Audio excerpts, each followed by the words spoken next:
semua. Rame. Aman dah? Aman. Jangan sampai nanti.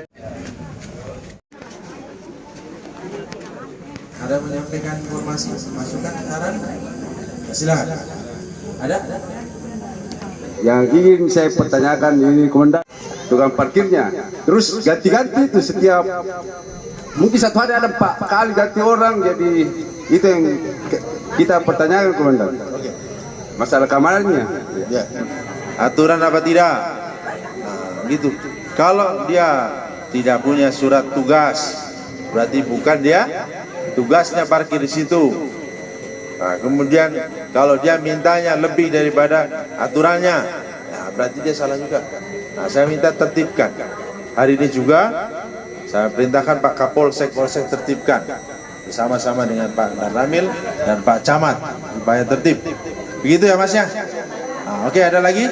Kita laksanakan hari Jumat Curhat dan Jumat Berkah. Kita berbagi dengan masyarakat, khususnya yang di Kecamatan Rapocini.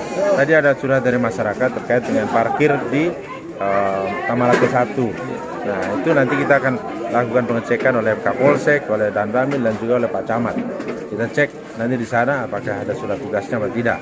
Kemudian juga mereka mungut biaya parkir itu sesuai aturan atau tidak. Nanti kalau memang ditemukan adanya pungli, ya kita lakukan tindakan tegas terhadap pelanggar.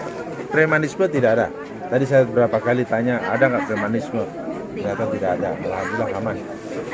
Karena pilih pasar untuk tempat ini Jumat Curhat. Ya, karena saya coba mencari yang lebih di masyarakat lagi, langsung di lapangan ini, di pasar, supaya biar kita tahu bagaimana sih sebenarnya kondisi, terutama dengan situasi Kamtipmas di yang paling bawah, terutama di pasar. Dibiarkan, nah ini ada cerita. Banyak yang kadang ada sini sendiri pakai micet, cek ada aplikasi micetnya nggak? Nah, kalau ada aplikasi micet